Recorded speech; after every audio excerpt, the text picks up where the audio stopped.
Welcome to the International Meeting on Simulation in Healthcare. The plenary session will begin in 5 minutes. Please find your seats. Thank you.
Ladies and gentlemen, please welcome back the IMSH 2020 Planning Team.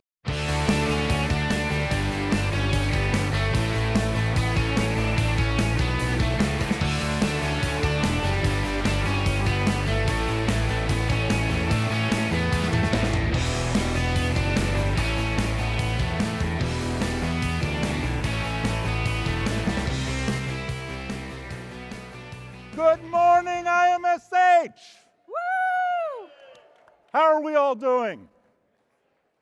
Excellent, excellent. We have another day of fantastic programming for you. We want to start off just taking a few minutes to reflect on where we've been and where we've come to. Because this is the 20th anniversary of the International Meeting for 20th anniversary of the International Meeting on Simulation in Healthcare, we want to talk a little bit about our start. And Keith, I don't know if you've noticed, but somehow they picked the two older guys, the anesthesia guys, to talk about our start. No, speak for yourself. Yeah, all right. We see what they did there. Well, for those of you that don't know, our society and our meeting both got its start from another organization. We started as the Society for Technology and Anesthesia. We started as the International Meeting on Medical Simulation. And it was because at that time, early 90s and into 2000, technology was just starting to evolve, clinical technology was just starting to evolve, and the two things started to merge. And that merger brought about our first meeting. That first meeting started off with a lot fewer hands, a lot fewer folks, everybody wearing multiple hats, maybe not unlike some of what we do today, but we didn't have the diversity. We didn't have the diversity in disciplines, in specialties, and we didn't have the diversity in terms of an international exchange. And that's what that first meeting helped bring us to pull together the ideas, the concepts, the resources. And whether it's your first meeting or your 20th meeting, I think the thing that we all gain from this every time we come to these events is a lot of new knowledge, a lot of new information, but a lot of networking contacts. And that's probably one of the richest things about IMSH. One thing, though, that hasn't changed, even though our name has evolved, our society has evolved, one thing that hasn't changed is our commitment to what we do and our commitment to our patients. Keith, what are your thoughts on this? It's really remarkable, isn't it? 20 years ago, where were we? The iMac was still pretty new, and at least on my desk, cool. The hot new cell phone had a blue background, but no internet. Destiny's Child topped the charts. No one had heard of Uber, and you couldn't technically Google it because the search engine was there, but it wasn't a verb yet. Different times. The dinosaurs were just gone, as I recall, Jeff, right? Yep. Yeah. You take a look inside that 2001 program, a few things haven't changed. You still needed your name tag. But more importantly, look at some of these panel discussions that were presented in that short meeting in 2001. Look familiar? Terminology's changed a little bit, but these concepts run throughout today's IMSH. I guess there are a couple ways of looking at this. To me, it's a wonderful affirmation that we remain true to our core values and aspirations, even if we haven't found all the answers quite yet. You may have noticed there's an extra member of our planning team today. He is someone that needs no introduction to most of us who have been involved in IMSH and SSH over the years. I'm proud to call him a friend, and he has been an extraordinary leader and mentor for many of us over the decades. We have asked the first meeting chair of IMMS 2001 for his reflections on early simulation and where we've come. Please join me in welcoming Basso Murray.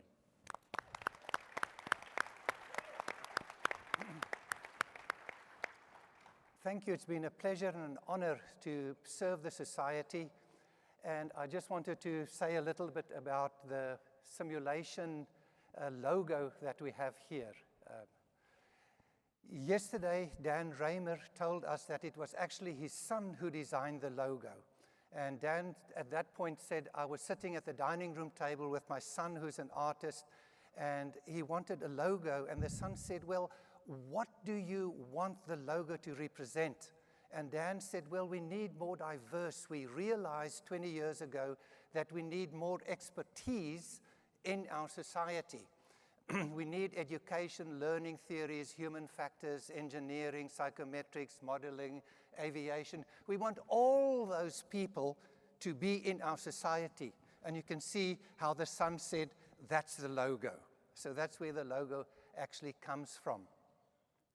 Now, 20 years ago, we also realized that it would be an uphill battle to get clinicians to understand that simulation is a preparation for clinical exposure. It is not a replacement. And it took a long time for people to realize that, because most of the clinicians at that time had actually learned on patients. So just as an example, 40 years ago, in the days of the dinosaurs, when Daddy was young, as my kids say, I was doing anesthesia for pediatric open heart surgery.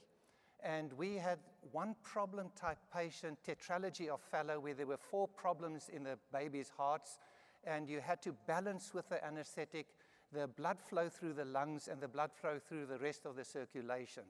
So a drug became available, sodium nitroprusside, which was very cheap, so no company wanted to make it. So we had to go to the pharmacy, mix the drug, run it through the millipore filter so that it was sterile, and we could then use it for the babies in open hearts. But it was a very difficult drug to use because of a rapid onset, rapid offset, and a very narrow therapeutic range. So we had a simple little program, and we actually practiced in this computer simulation program so that when we first did the first baby with this medication, we had several hours worth of practice. And we saved the babies with that kind of preparation using modeling in our clinical practice. Similarly, we can also use modeling to improve our experience. A couple of years ago, we did an exhibit here at the Simulation Society, and we asked the attendees, if you lose 20% of your blood volume, that's 1%, that's 1 liter of 5 liters blood volume, what would the blood pressure be? And we had answers from 120 millimeters mercury, which is normal, to 60 millimeters mercury, which is severe shock. And then when we showed the patient, the attendees, we had this program that could actually run a mathematical model, and this comes from Jackson, Mississippi, HUMOD, H-U-M-M-O-D. We could show that if you have a normal, healthy patient with normal autonomic defense mechanisms, the blood pressure would hardly change. If you had autonomic neuropathy, such as diabetes, the blood pressure would actually be low. So in a typical 1-hour session, we can speed up this program, and we can take a trainee and show them a dozen or more of blood losses, so that 20 years of experience you can now teach in about an hour. So similarly, as instructors, we can use these mathematical model programs to design our simulations and put in realistic values, because all these mathematical models are based on evidence medicine.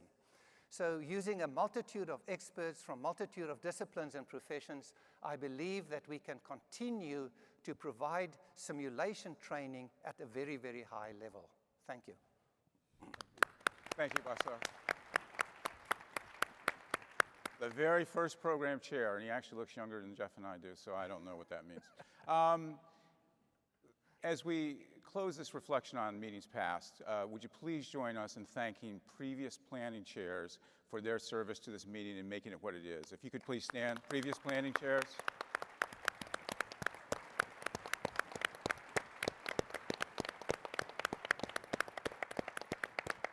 Thank you. And also, please think about visiting the Hall of History, where you can have some flashbacks from me, but hopefully familiar and comforting memories of prior meetings. Going to go a little bit rogue here. Going off script, guys, sorry. Today is Martin Luther King Day in the US. At many meetings across the country, there's going to be a moment of silence or a picture flashed on the screen like this. I'd like to approach it from a little different angle. What I would suggest is that the way we honor Dr. King is what we do every day for every patient. There's some disagreement about this quote. It's from an unrecorded speech. I will tell you that I was honored and privileged to meet Ms. Coretta Scott King many years after her husband's murder. And she affirmed that this was indeed Dr. King's belief. So today on Martin Luther King Day, let's continue to be the change in what we do every day. Thanks.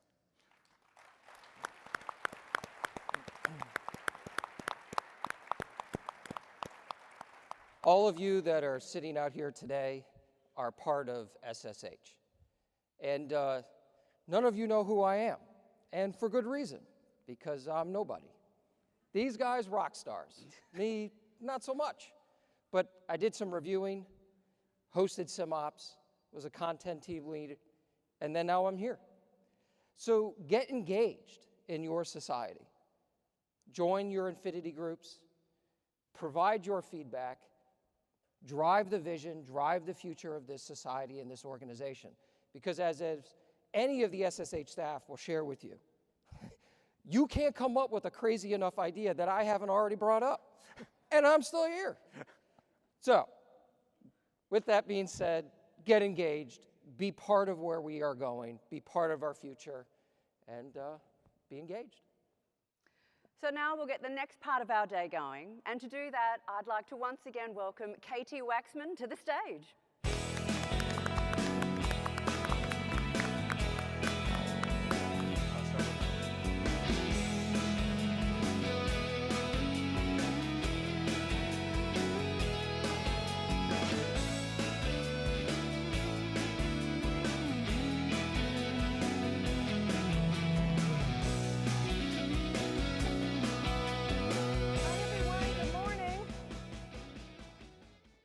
This is the fun part for me, where I get to award some presidential citations for people who have gone above and beyond the call of duty, if you will, above and beyond volunteering, just a lot of time, and also the impact that they have made in our industry.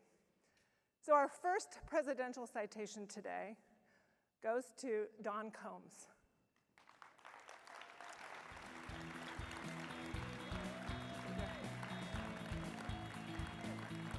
Don stepped up and was our treasurer and a board member for over 6 years. He helped us a lot on our financials and has gotten us to a really good place.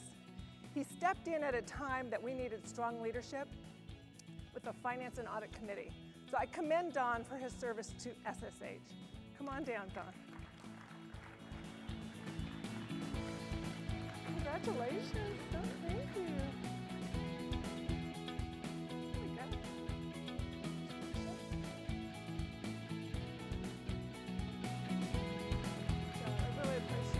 I appreciate everything.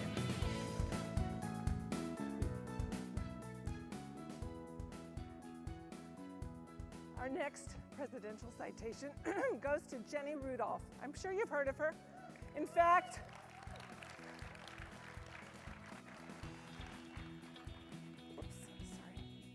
Jenny, I noticed that you were sitting there and you were wondering why you were sitting there. And then I called your name, and I'd love to hear more about that later. But Jenny has contributed to the science of simulation, specifically work on debriefing and psychological safety. I give you Jenny Rudolph.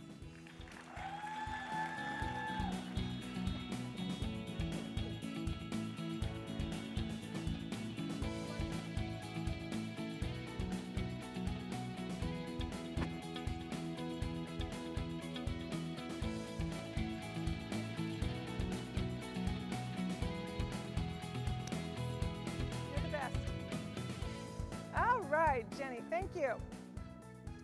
Our next presidential citation goes to Susan Eller.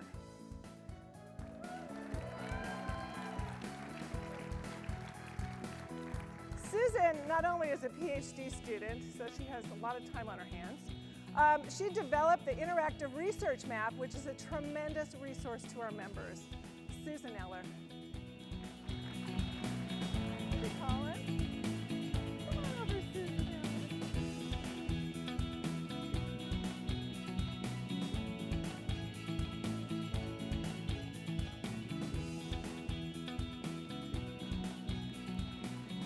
Thank you, Susan.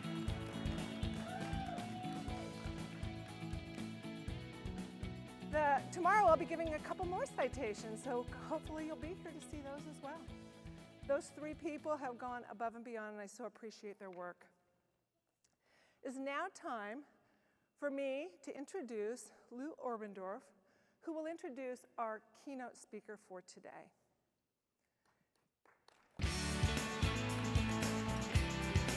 Lou has been honored by the Society as a pioneer in healthcare simulation. As the founder and former chairman of Medical Education Technologies, he helped develop some of the technologies and methods that we still use today. Currently, Mr. Oberndorf is the chairman and CEO of Operative Experience. He is a good friend to the Society, and he has helped bring the speaker here today through his endowment. Would you please help me welcome Lou Oberndorf?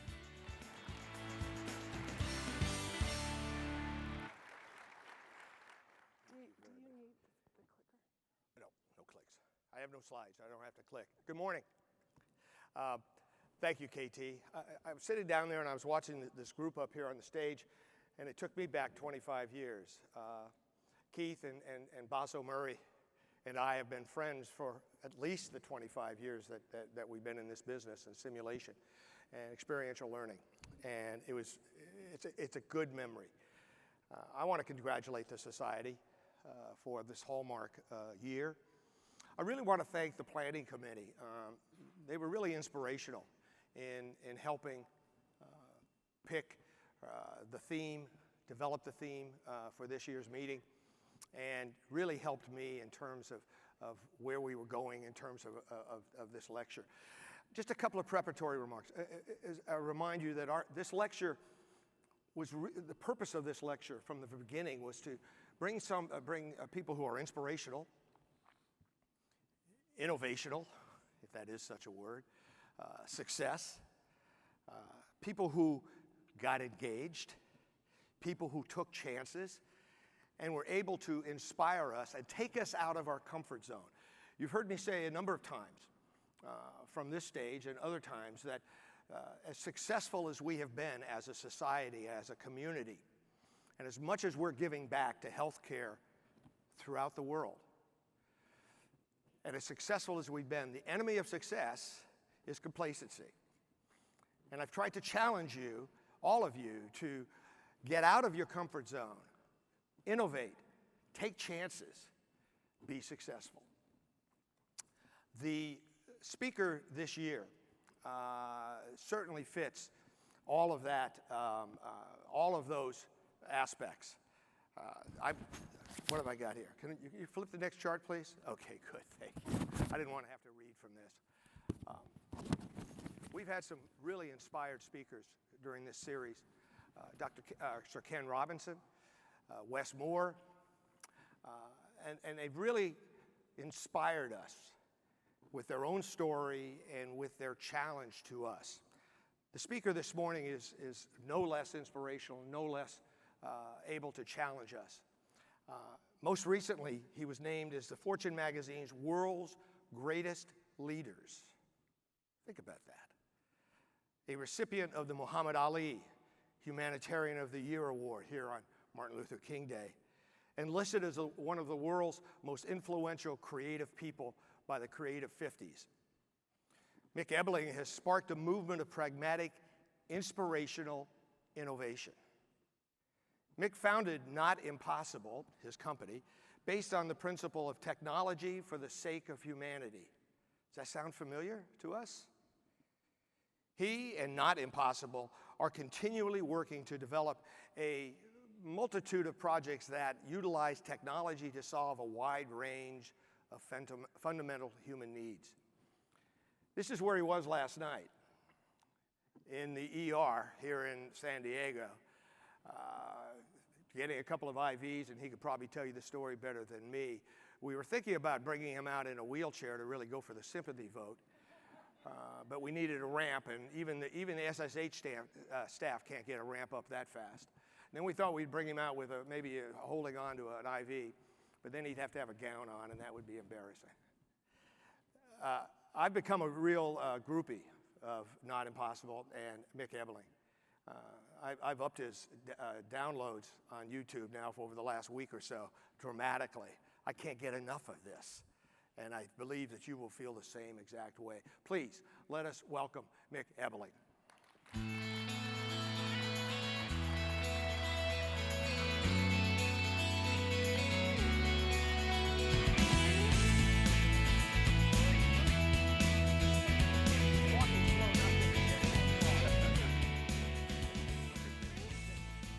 Hey everyone, how you doing?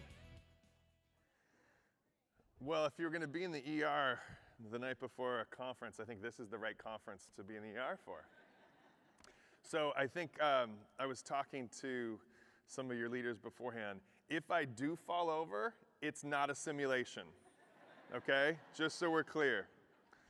This is not a test. It's lovely to be with you guys today. Thanks so much for having me. Getting a chance to talk to Lou beforehand. You guys have had some incredible speakers before me, so I'm honored to share the stage with them. So I'll just jump right in about Not Impossible. First of all, how many people here know a little bit about Not Impossible? Anybody do any homework beforehand? A couple people, good. So that means I can say, it looks like there's 4 people that put their hands up. So I can just make up whatever I want from this point, and you guys will believe me, which is great. So Not Impossible is this thing. It's really based on this infatuation that I have of looking at things that are impossible and trying to make them not impossible. And the group that I have, Not Impossible Labs, we have a mission statement. And our mission is change the world through technology and story. And just to break that down, technology, especially you guys in this room, you have a very clear understanding of technology. But technology is such a big term, right? It can mean so many different things. And for me, technology, what it used to be, was I had a production company. I know when I walked on stage, everybody thought, great, another neurosurgeon to talk to us, right? But technology for me, what it used to be is I had an animation production company. So I had if it was a Jeopardy question, it would be fancy things that come out of a computer for 500, right? And so the world that I played in was design and animation, and one of the things that my company did was the James Bond main title sequence. And anybody here James Bond fans? Yeah? Okay. So a main title, one of the things that James Bond has done is they've made the main title this art form, right? And to get a main title, and everyone know what a main title is? It's basically the way that the film starts is you've got action, adventure, and explosion. Then it cuts to naked people in animation. And then it cuts back to the film. Well, that naked people animation part, which is very artistic and beautiful, that's a main title. And there are 4 entities in the history of James Bond who have ever done a main title for the James Bond sequence and series. There's 2 that are alive today, my company, or I'm one of those. But that's not why it was significant. And I promise you, everyone in this room can appreciate this, is that the reason that this is the most significant and why I show this to you now is that this was the first time that my mom knew what the hell I did for a living. And so she proceeded to tell everybody that I made James Bond films, right? Which is totally not true. And I never corrected her when she did. So the world that I came from technology, it was technology for the sake of design, and technology for the sake of animation, and technology for the sake of characters and graphics. And now the world that I play in is still technology, but it's what I call technology for the sake of humanity. And what that means is we will look at the world through this lens, and this lens of what's absurd, right? That's absurd. When you see something, you say, that's just not right. That shouldn't be that way. And then we dogpile on that with makers and hackers and software engineers and all kinds of people. And we try to figure out how to create a solution that will solve whatever that absurdity is, and we try to make it accessible for people. And an absurdity is something that you see, and it doesn't mean that you got a degree or diploma or credential. It just means that you see it and you go, it's just not right. That shouldn't be that way. That's just, why does the world work? Why does the world work that way? And so that's what technology for the sake of humanity means. So the second part is change the world through technology and story. Second part is this whole concept of story. And story is this crazy thing that we all share. It's how information is passed along. It's how history, it's knowledge, that's how we pass along. So we use story as that means to scale. And so I don't know if you saw my last name up here, but it's not Gates. It's not Buffett, right? It's not Bezos. Or Bezos, since the divorce, you got to say it twice now, right? So we can't throw money at a problem and just have that scale. So we have to get scrappy. So the way that we do that is we do that through story. And especially since that's our roots, of being filmmakers, that's what we do. So the way that we tell our stories is through this lens called help one, help many. And what that means for us is, if I said to you guys today, hey, who here wants to help me solve the hunger problem in America? Okay, it's all right, hang on. So what I do when I ask that question is I start, the count that you used to play when you were playing football. I'd say 1 Mississippi, 2 Mississippi, 3 Mississippi. You guys got to about 5 Mississippi before you realized this guy is dying on stage right now. Someone do something, and then someone started clapping, and then all of a sudden people put their hands up, and we're like, most of you don't even know why you put your hands up, but you did, right? Okay, great, how do you want to do it? And you guys are like, okay, great, we just saved you from dying on stage, and now you're calling us out. But what if I said this? So I came in here yesterday, and I went to, I try to do this whenever I come into town. I went to an area, a bad part, where there was a homeless encampment. And I was in the military, so I've got a good military dar. I can recognize people in the military, and I went and spoke to this young man who I walked up to him, and he was a little bit cautious at first, and I said, hi, my name's Mick, and just curiosity, did you serve? He said, yes, I did. I was a Marine. I said, well, thank you for your service. And I said, hey, we talked for a little bit, and I said, hey, do you mind if me ask? His name's Jimmy. I said, Jimmy, do you mind me asking, why are you out here? You're a Marine. Why are you out in a homeless encampment? And he said, we talked for a little bit, and he basically shared with me is that he did 2 tours over in Afghanistan, and he just said he saw some stuff that he just couldn't quite get out of his head, and he came back, and he was all scrambled, and he moved. He was a young guy. He moved back in with his family, but he got hooked on drugs, and his family kicked him out of the house, and he was just, when you're talking to somebody, and there's nobody there, and then when you're talking to someone, and there's someone there, and they just can't quite get that monkey off their back. They just can't quite get around. And that was Jimmy. And so I felt really bad for him. But so I said, all right, man, here's the deal. I'll come back tomorrow before I leave. I'll come back and visit you. He said, all right. So we chatted for a little longer, and I took off. All right, so let me ask you a new question. I asked you how many people in this room want to help me solve the hunger problem in the U.S. I'm going to leave my hat up here on stage after this. How many people want to come up and put a couple bucks in here, and we're going to go buy Jimmy a sandwich afterwards, right? A little easier, right? A little easier of a conversation, because now Jimmy has a face. Jimmy has a name. Jimmy has a story. Maybe you had a son or a daughter that served. Maybe you served. Maybe whatever it might be, but now you have an opportunity to relate to that story of Jimmy as opposed to this gargantuan subject called hunger. That's, for us, how we're able to do what we do. And so we begin every absurdity that we tackle, we start by asking ourselves the question, who is the one? Because our design process, if we can solve for one, if we can attack that issue for one and use that as that baseline, that foundational approach, and then tell the story powerfully about that one person, that's how many people can be helped. Make sense? Okay. So that's kind of the baseline. Now you've been baptized in non-impossible. That's how we think. So chapter 1 rolls around because of a very important night in my family called date night. And it's every Thursday night that I'm in town. My wife and I will go on a date. This one particular night, we went to, a friend of ours hijacked our date night and took us to an art benefit that we had no idea was about. And we were introduced to this artist called Tony Tempquan. And throughout the night, we learned, it was an amazing night, and we learned that this artist had ALS. He had Lou Gehrig's disease.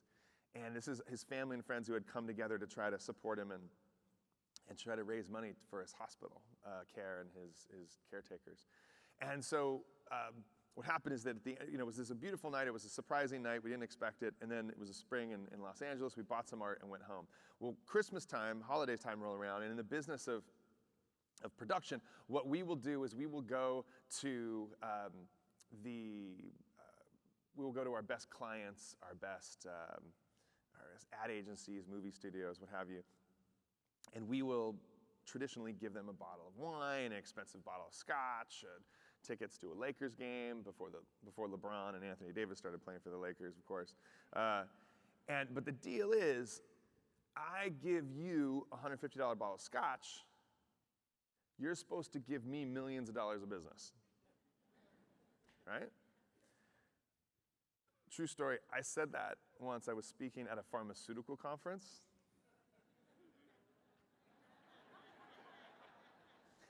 This thing was like a closed door, retinal scan, highly secure, like you had to give a drop of blood to get in the door kind of thing. And I said, so I give you a $150 bottle of scotch, you're supposed to give me millions of dollars of business. So, do you guys do that in your business? Waiting for like the kind of what you guys did, the chuckle, chuckle, chuckle. This whole room goes, no! Right? Literally almost scared me off stage, right? And I was like, what the heck just happened? I found out afterwards they had just come through an 18-month proctology exam with the FCC or FDA or whoever, I don't know, whoever regulates these people, right? They were like, we do not do that, we do not do that. I'm like, yes you do, you just don't get caught anymore, you just don't get caught anymore. So you see how, my wife's like, why, it's silly, why do you give these people a bottle of something, they never remember who gives it to them, and just, why don't you make a donation? Make a donation to a charity. I said, that's a great idea. Let's make a donation on behalf of the clients. So we decided to do it to the Tempt One Foundation, and we sat down with his father and brother after the holidays and said, we'd like to give you this check, and took the check out, slid it across the table. And they said, oh, thank you very much. And I said, do you mind asking, what are you going to use the money for? They said, I just want to talk to my brother again. I just want to be able to communicate with him. And I said, forgive me for asking, but how do you communicate with him now? He said, we talk through a piece of paper. We have a piece of paper with the alphabet on it. And we run our finger along it. When my finger gets to a letter that my brother wants, he blinks. We write it down. Finger, letter, blink, finger, letter, blink. He said letters form words, words form sentences, and eventually, over time, that's how we're able to communicate. And he says it's problematic. If I blink at the wrong time, if he blinks at the wrong time, everything goes haywire. And I said, you're kidding me. You gotta understand, I live in Venice Beach, I live in Los Angeles. We have a GMP greater, Los Angeles has a GMP greater than most developing nations. And there's a dude 13 miles away from where I live talking on a piece of paper? Like that to me was absurd, right? Especially as I'm sitting across from a father and a brother, and I'm a father and a brother, and I couldn't imagine only being able to communicate through a piece of paper. And he said it's problematic if it's just, sometimes you get all confused on what's being said, and that didn't seem right. And so I said, listen, I know I showed up just to give you this check, but I'll tell you what I'm gonna do. I'm gonna get you one of those Stephen Hawking machines instead. And they looked at me, and they looked at the check, and they looked back at me, and they said, no, you're not. You don't have enough money to get me one of those things. And I said, I'm a producer, don't worry. I make people do stuff they shouldn't do all the time. We'll figure this out. I'm gonna get you one of those. That's great, it's amazing. And I said, and I watched this father and brother who I was talking to, they were the stewards of his foundation, talking, and they were like, Dad, this is so exciting, we're gonna be able to talk to Tony again, and they were just getting fired, what are we gonna be able to say? And I kind of got caught up in the moment. I said, and you know what else we're gonna do? And they said, what? And I said, well, if there's a device that allows you to move your eyes back and forth, and that moves the cursor on the screen and selects letters, then why don't we figure out how we can create just kind of hack that, and then he can move his eyes back and forth, and that moves the cursor on the screen. And that could be the stylus tool, that could be the pencil, the paintbrush, and let's make it so your brother can draw again. And they said, you can do that? And I said, and they thought that was yes. And so we finished up, and they got up and left, and they walked out the door, and the second they walked out the door, I was like, what the hell did you just do, right?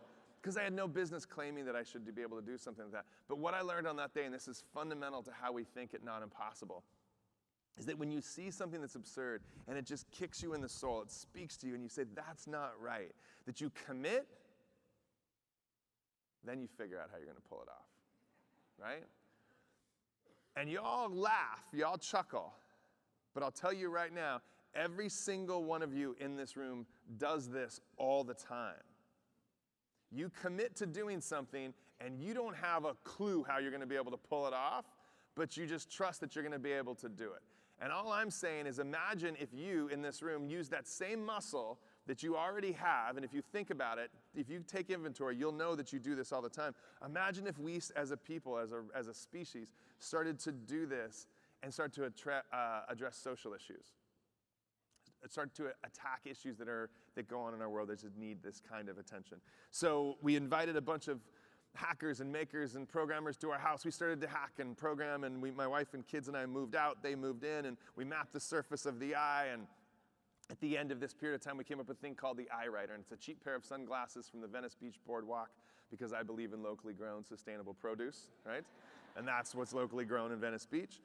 We took it, a pair of glasses, we duct taped a wire to the front, bent it around to the front, took a web camera, zip tied it. Everything we do usually has zip ties and duct tape eventually along the way. And it focused back, so the web camera would track the pupil, so as you moved your eye back and forth, that would move the cursor on the screen. And so we took it to his hospital room after about 2.5 weeks of no sleep and lots of carbs and lots of beer, and we took it to his room. We broke into the used car parking lot downstairs from the hospital, set up a big gas generator with a big projector, wireless signal up to the 4th floor where Tempt was staying. And with his family and friends gathered downstairs in the parking lot, we projected on the side of this building. And this man who had been lying motionless in a bed for 7 years drew again for the first time. And it was awesome. Thank you. It was, one of the most amazing things I've seen in my life. Birth of my kids, that type of thing. It was incredible. And we went out to celebrate afterwards, and, we had done it. And then we went home because there was no grand plan here. We just wanted to help this one guy. We were going to get nicer duct tape and zip ties and make it a little better for him, and our plan was to publish it open source. And then we woke up. And we woke up and it was Time Magazine's top 50 inventions of the year. All of a sudden, all this crazy press started coming in from all over the world. It's now part of the permanent collection at the MoMA in New York, TED Talks and all these kinds of things. And we went, what the heck just happened? How did this happen? We just wanted to help this one dude. And all of a sudden, this thing went bigger than anything we'd ever worked on. And so it made me contemplate, maybe this is something that I should keep doing. Maybe this is something I should continue to focus my life on. And because clearly there was some meat on the bone here, using technology to help people. And in the end, I said, I thought about it, talked to my family and friends about it, and prayed about it, and meditated on it, and slept on it. And at the end of the day, I said, I got lucky. You ride this one out. Enjoy your Andy Warhol 15 minutes of fame. Ride this one out. But, I decided I'm going to get back to my day job. Almost the moment that I made that decision, I got an email from the artist, from Tempt, and he said, that was the first time I'd drawn anything for 7 years. I feel like I've been held underwater, and someone finally reached down and pulled my head up so I can take a breath. So let me ask you, if you're debating to or not to do something, and some dude sends you an email like that, do you really have a choice anymore? Right? And so that was the launch of Non-Impossible Labs. And Non-Impossible Labs began, this is what began this infatuation of this whole concept of impossible. And here's the crazy thing about impossible. Name something that's possible today. Take inventory, right? Think about where you sit. Think about your hotel room. Think about where you live. Think about how you got here today. Think about what you're wearing. Think about what you're sitting on. Think about what you talked on. Think about anything. Name something that's possible today that wasn't impossible before it was possible, right? Everything. Every single thing that surrounds us that's possible today was impossible first. So, hate to bring up bad memories here, but if y'all remember the SATs, right? Remember the inverse logic questions? If everything that's possible today was impossible first, then the inverse of that must also be true, which is everything that's impossible today if you base it on history, if you base it on stats, if you base it on data, everything that's impossible today is on the trajectory of going from impossible to what? Possible. That's just science, right? That's just data, right? I do live in Venice Beach and I eat a lot of kale, but I'm not trying to convince you to be in a cult, all right? That's just data. And we said, that's really interesting. If you start to see the world through that lens, that everything that's impossible, it's impossible right now. It's impossible at this moment. But it's not going to be impossible forever. And we started looking at history. 4-minute mile. It's never been done before. What happens? Bannister breaks it. Everybody starts breaking it. Did you guys see this? The guy that broke the sub 2-hour marathon. Do you know what he said? The moments after he broke the record, they were interviewing him. And he said, I'm honored to have broken this record, but many people will follow afterwards and break this record as well, right?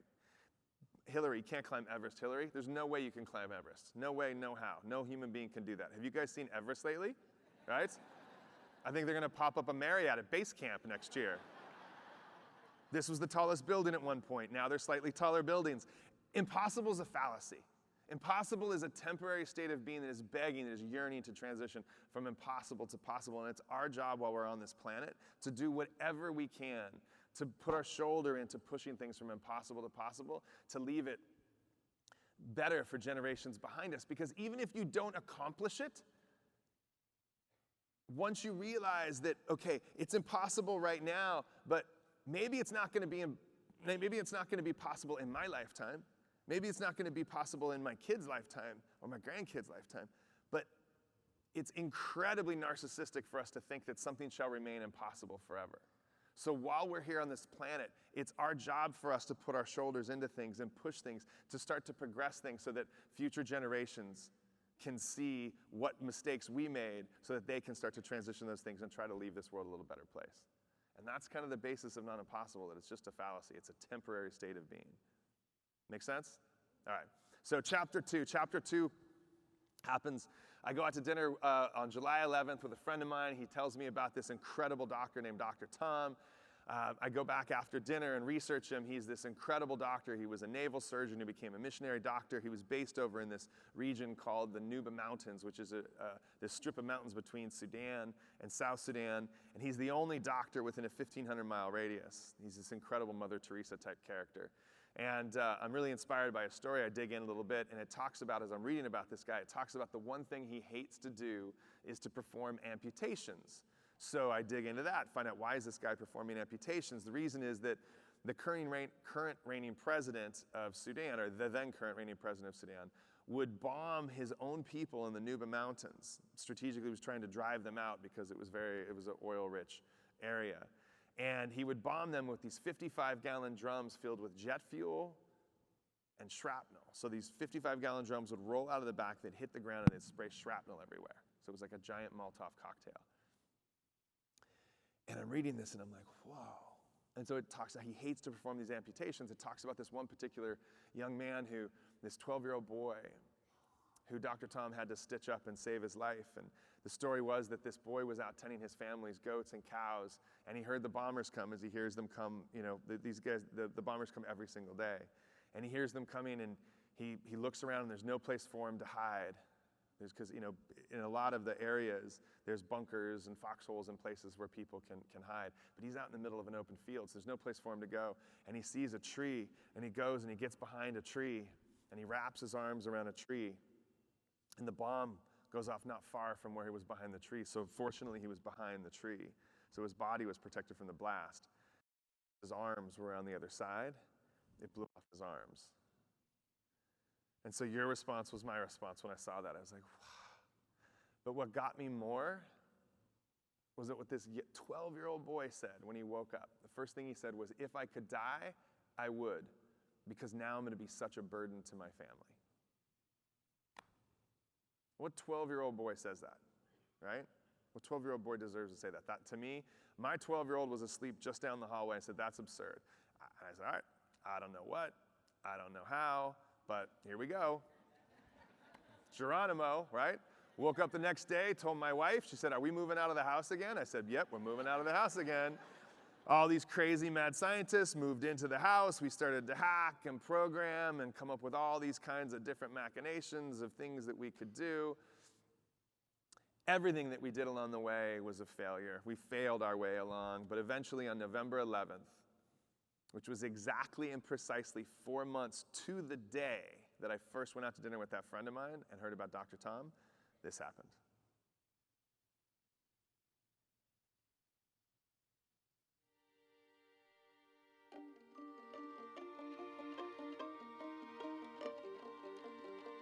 There's this thing in me that loves to see things that are supposed to not be done, be done.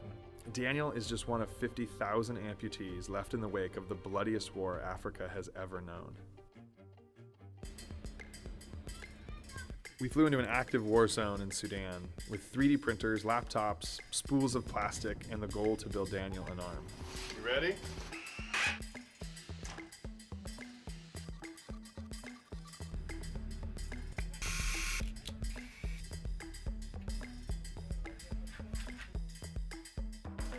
The concept of Project Daniel was hatched on July 11th.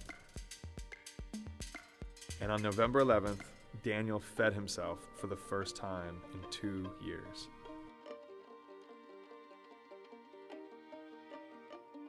But it's never about just one person. If we could teach the locals to do it themselves, then Project Daniel could live on long after we left. And it did.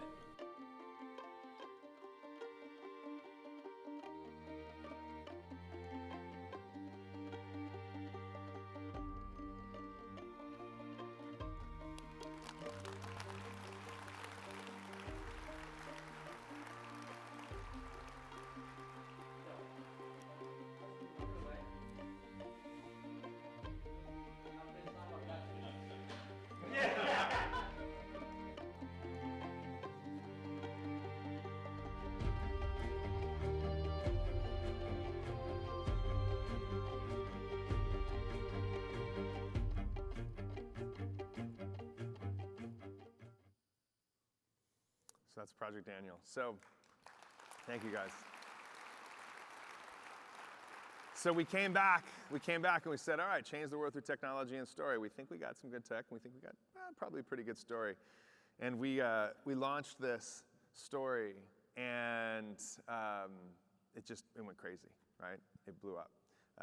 Over 1 billion people had seen this thing over 12 months. Everybody was picking up this story. All of a sudden, all these crazy awards started piling in from all over the world. And that's not why we did it, but it now gives us a platform to have this whole conversation about doing good, because what we ended up doing was I understood how to work with brands, so I got intel to underwrite the Project Daniel mission. And I always joke that I went in and met with the CMO and asked her, I'm doing this, I'd love to give me some money to go do this. And she went, sure, here's a couple shekels to go do it. So it was nothing. That thing won more awards and had more positive brand lift for Intel compared to all the billions of dollars that they spend otherwise. So than anything that they had done. So we can now have this whole conversation about doing good is good branding. And so I'll get a chance to speak to Fortune 500 companies all over the world and have this whole conversation about doing good is not just, just do it for philanthropic reasons. Do it because it's actually good for your brand. It's good for growth. Harvard did a study that companies that stand for things and for purpose actually grow faster than companies that just go out and sell their good and service. It's good to recruit people. Once you're actually got the people, it's good to retain them. It's just good business. And that's kind of the movement of Not Impossible, is that what we believe in is especially going into the 2020 circus show of election year, right? It's about to come up. We don't believe that you wait for large-scale bureaucracies or governments or institutions to change the world. What we believe in is that the way that you make a difference, the way that you actually move the dial, is when you all decide something's absurd and you have to change it. When you make the decision that you have to change something. That's the movement of Not Impossible. That's how you leave this planet better, when we decide we're going to do it and not wait for permission to go do it. Make sense? Okay. So we're working on a bunch of other stuff. I'll walk you through a couple of them right now. This is a fun project that we're doing called Wheelchair Not Impossible. So our one was this young lady named Kelly. Always starts with who is the one. And she has cerebral palsy. She's this vivacious, incredible independent woman, but her wheelchair, mobility device was so heavy that she didn't have true independence. So she couldn't get it into her car. She couldn't get it over stairs. She'd always have to get people to help her.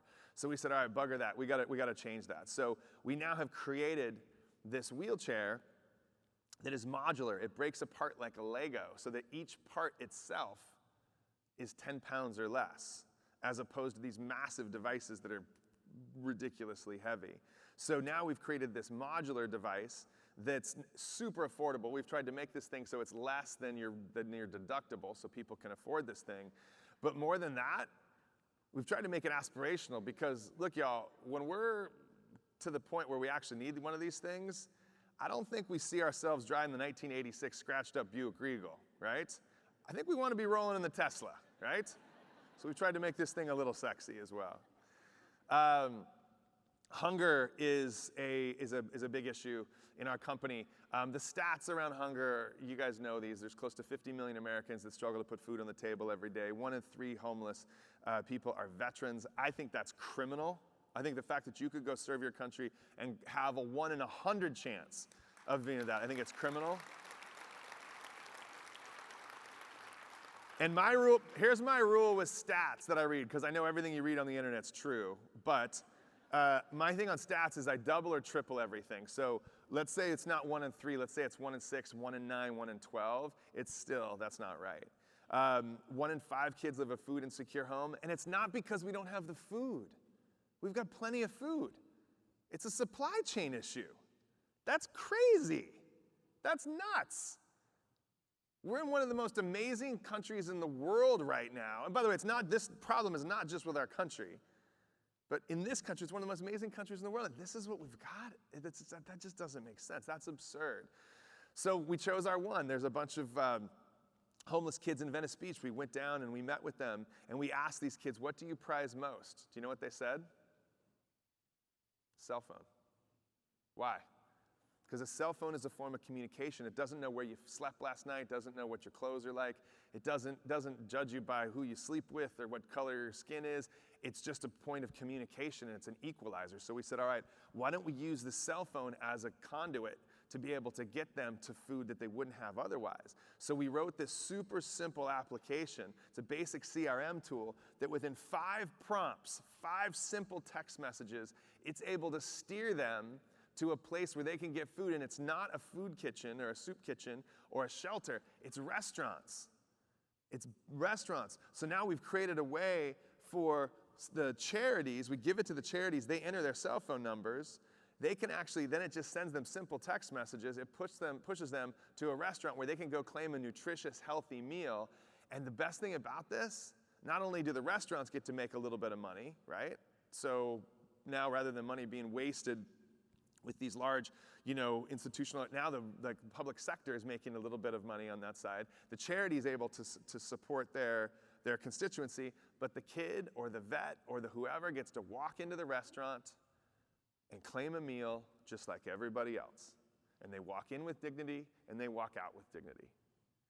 And so this whole program is really based on just ripping off the sharing economy, right?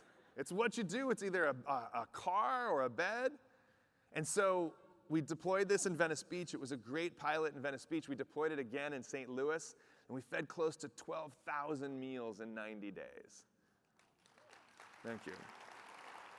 So if this is something that you're interested in your own communities, you can go to notimpossible.com/hunger.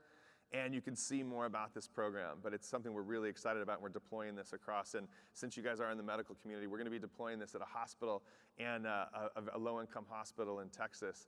And they feel very confident that within 90 days, they're gonna deploy to 50 diabetic patients, that within 90 days, they're gonna see dramatic results and improvements just in their blood sugar, just by feeding them not crappy food, right? Just by feeding them food that's better for them. So we're really, really excited about this. This last one, music not impossible. So this is my commute to work every day, right? It's a tough commute. Sometimes there's a garbage truck and I gotta go around it though, so it's not always just easy sailing. Well, because I live in Venice Beach and because I live in a skateboarding community, I'm exposed to a lot of skateboarders. And so a friend of mine fell, hit his head, and he lost his sense of smell. He hit his head and lost his sense of smell. Now, that might not be a big deal to y'all, but to me that was surprising. He didn't fall on his nose and lose his sense of smell. He fell on his head. Spoiler alert, you don't smell with your nose, you smell with your brain. I don't know if you guys knew that, but that was a big aha moment for me, right? And I went, wait a second. You guys remember, I think it was Billy Crystal from it was Eddie Murphy from Coming to America. Aha, aha, right? So I said, if you don't smell with your nose, that means you don't see with your eyes or smell with your nose, taste with your tongue, or hear with your ears. You do that all with your brain. So I became obsessed with how the deaf experienced music. And the way that they experience music is by standing in front of speakers, receiving the vibration. And that's kind of what they would do. Well, that's a silly way to experience music, right? You just basically, that's all you're feeling. Everything's kind of confined to this low-end thud. And so I said, all right, well, we got to figure out how, since if you're deaf, the only thing that's different, not wrong, different, is that your eardrums don't work. They're not functioning. So we got to figure out how to go from the sound waves, skip the log in the road, and get around to the brain and have it so that you can actually make it so you can hear with your brain. So we started to craft these wearables, right? So we bought a bunch of pager motors and Raspberry Pis, and you saw hot glue is in everything we do at the beginning. And we wrote code that took music, it broke it into its separate parts, and it would project music. So guitars would go to your wrist, drums to your ankles, bass to the base of your spine, vocals to your chest. So music was broken up into its parts. So if you were watching a show, the drummer would drum or the guitarist would strum, and you would feel that on a specific part of your body. So we basically made it so that your skin was the eardrum. We changed it so your skin was that receptor, and that would send a signal to the brain. So we took that out to South by Southwest, a big music festival, and we took it to about 25 deaf music lovers, and their reaction was surprising. They threatened us. They said, we're not giving this back to you, right? And so we said, all right, this is amazing. What else can we do with this? This is amazing. We're going to change. This is incredible. But we ran out of deaf people. We didn't know that many deaf people, right? And so we started taking it out to people that weren't deaf, and they called it, this is incredible. Pharrell called it the future of music, and we were like, oh my God, Pharrell just called it the future of music. This is incredible. We're going to change the landscape of music. And then a friend of ours, we call him our chief mad scientist, right? He said, hey, send me those vibrating wristbands because a friend of mine's father has Parkinson's. And his hand shakes uncontrollably. And he's a famous jazz pianist. You turn the volume up on that, please? Try and tap your fingers now. And his hand shakes uncontrollably. And you could see kind of the difficulty in how he could press his fingers together. And this guy was a legend jazz pianist, legend. And he said, send me those wristbands, right? I got this theory. So you can see our wristbands. They're basically socks that we cut in half. We put a pager motor and a Raspberry Pi in there and set up the code. We put it on him. No. You got light? Yep, this is perfect. Tap each finger. It stopped his tremors. It stopped his tremors cold. And we went, hold on a second. We just wanted to craft a way for the deaf to be able to experience music.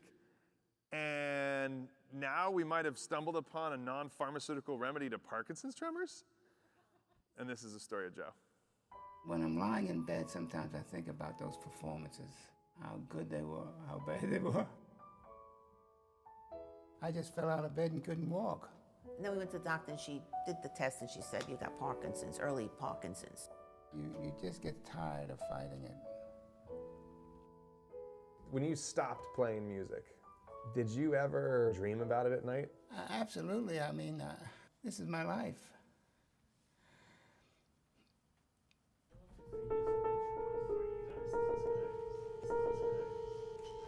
Well, there it is.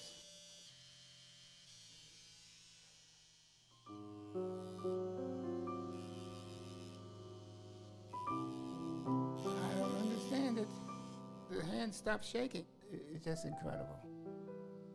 It's the first time that I've ever had anything that's encouraging.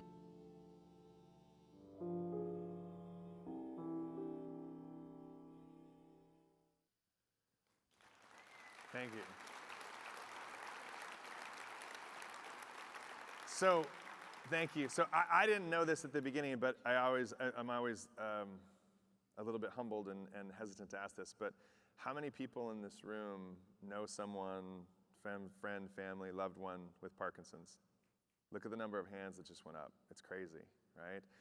I didn't know this at the beginning, but there's 10 million people worldwide. There's 70,000 cases diagnosed every year. There's a million Americans, which is more than MS, MD, and ALS combined. There's $52 billion spent on direct and indirect cost, and there's no cure, right? There's no cure. The approach to this is, I compare it to kind of where we were with cancer probably 10, 20 years ago, where it's just you bombard them with medicine, and then all the people that we now know within the Parkinson's community, it's just like, you don't want to take the medicine because it just makes you lethargic, but if you don't take the medicine, it's crazy. So we don't know why a bunch of dirtbags from Venice Beach had this happen to us, where we stumble upon this thing, but we said, all right, we're not sure why this happened to us, but we got to do something with it. So now we're launching a company called Vibe Life, and the logo says it all. It's about bringing hope back to people, right? And so it's now a little bit nicer than the pager motors and socks that we had before. And we're launching this thing, and we're going through the process right now of clinical trials. I can show you some of the initial trials. This is the before, and this is the after. This is the before. This is a patient with dyskinesia. This is the before, and this is the after. So if you go to our website, you will not find any of this on the website. And in fact, if you videoed this part, please don't post this. You can talk about the fact we're working in Parkinson's, but don't publish that. Because we're having to work with this organization, what are they called? Oh, that's right, the FDA. One of our core values at Not Impossible is impatience, because we believe that you have to have a sense of urgency to go do things. Man, that core value is being tested, let me tell you, right now, right? And so we're going through the process right now. We're about to start our next wave of trials. Our goal is to fast track this as quickly as we can, and our goal is to have this out into the market by early 2021. So stay tuned. We'll stay in touch with you guys as we know more about this thing so you guys can get this out to your loved ones. So here's the punchline of all this. Why do we pull all this off? You ready? You guys ready? I'm going to drop a lot of knowledge on you right now. Here it comes. It's because we shouldn't. Come on. Look at me. Look at the group of people that I work with. Y'all would call 911 if you stumbled into that room, right? We don't have the credentials or the diplomas or the training, but I write about this in my book. The reason we pull this off is we approach everything with this beautiful, limitless naivete. And then we find our one, and then we just say, Geronimo, this has to be done. We have to do this.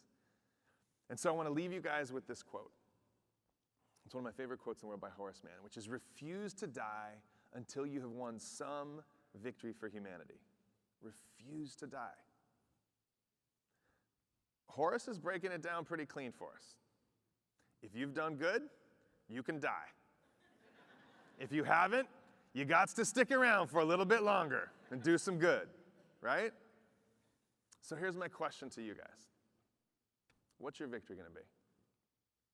Right? What's the story that people are going to tell about you? How are you going to use your skills? How are you going to use the power? How are you going to use your intelligence in this room? This room has so much. What you guys do is phenomenal.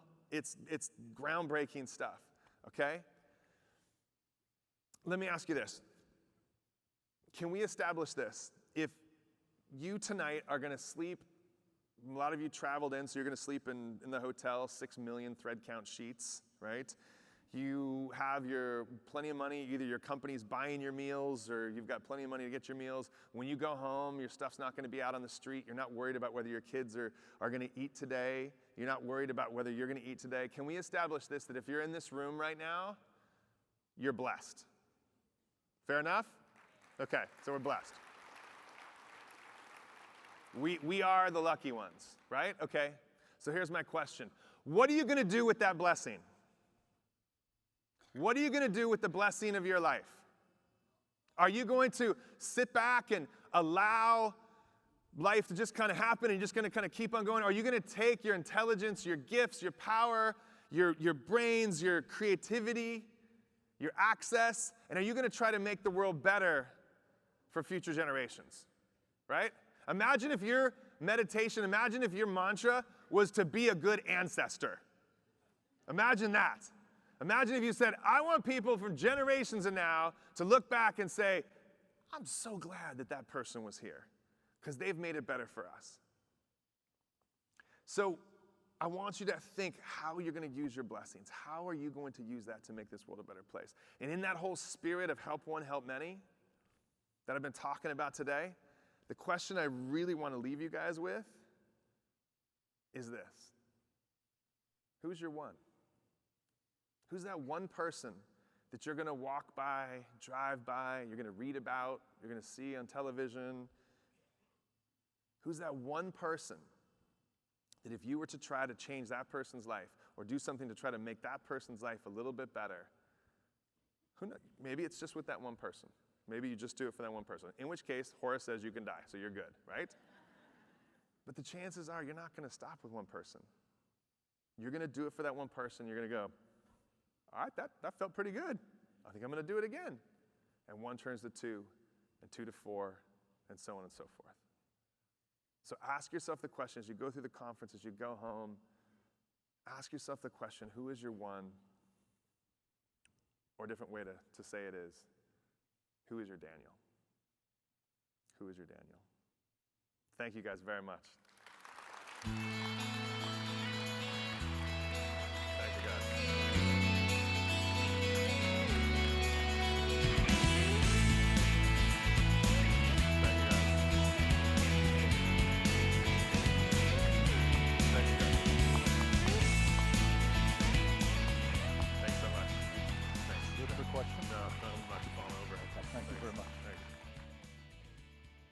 Thank you very much, Mick. That was a fantastic presentation. Excellent work. Thank you very much. Ladies and gentlemen, this concludes the part of our plenary session this morning.